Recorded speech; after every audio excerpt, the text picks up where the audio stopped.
Alright, so in this lesson we're going to go over some of the things we can do with integers to perform some calculations, use some cool functions and whatnot.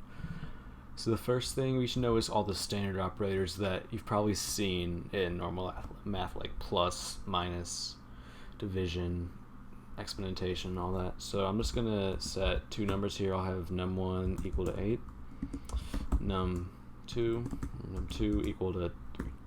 And then I'm just going to do print num1 plus num2. I'm going to copy it, and then I'm just going to paste it 6 times just to make life easier for me. So plus, obviously, it adds numbers. Minus, it subtracts numbers. I think that's the forward slash. It divides numbers. The backslash is used for something else. I won't go into that yet. The asterisk, it's shift 8 on most keyboards. That multiplies numbers. 2 asterisk, it raises to the power. So in this case, this would be 8 to the power of 3. And then the percent sign here, the percent sign, it's what's called modular division. So it basically just gives you the remainder. And one more I'm going to add is the backslash, which actually I'm not going to do that. I don't think I have the right sign for it. Yeah, but so this mod division, it just gives you the remainder. So now let's run it. Alright, see what we get. So you see when we add it, we get 11. When we subtract, we get 5. When we divide, we get 2.6 repeating.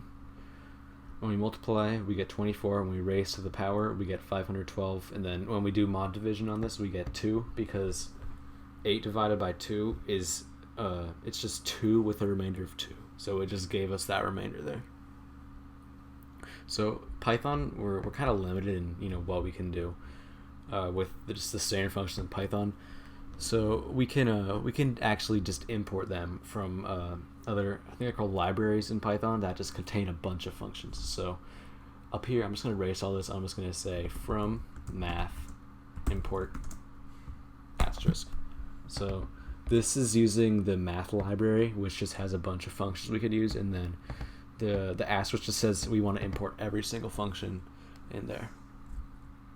So if I were to print, say, abs of -5 or 50, I guess, we print that. See, abs gives the absolute value, so it'll just make negatives into positives, and just positives will stay positives, basically.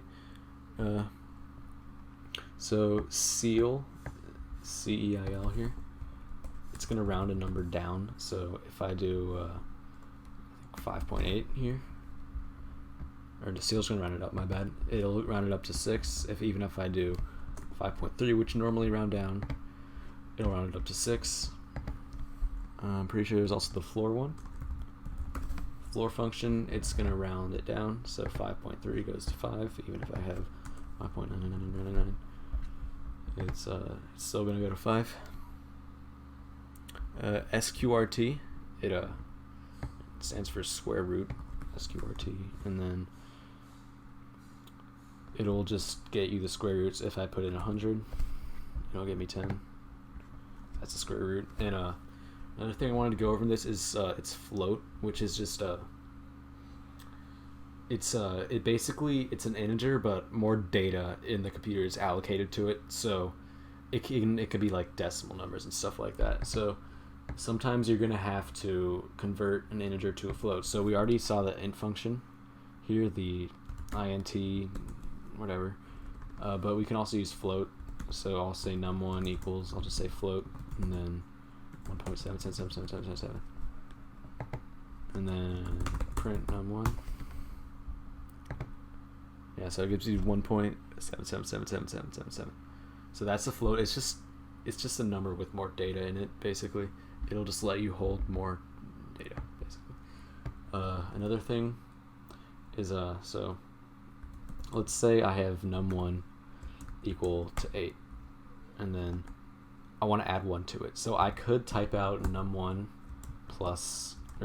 equals num1 plus 1, and then I could print num1, and this would still work, but there's a faster way to do it. I could just do num1 plus equals 1. So this is just gonna take this sign and say, hey, this variable, it's equal to itself, this operation, and this number. So it's just gonna say num1 is equal to num1 plus 1. If you add minus, it's gonna be num1 is equal to num1 minus 1. If it's times, it's gonna be num1 equals num1 times 1.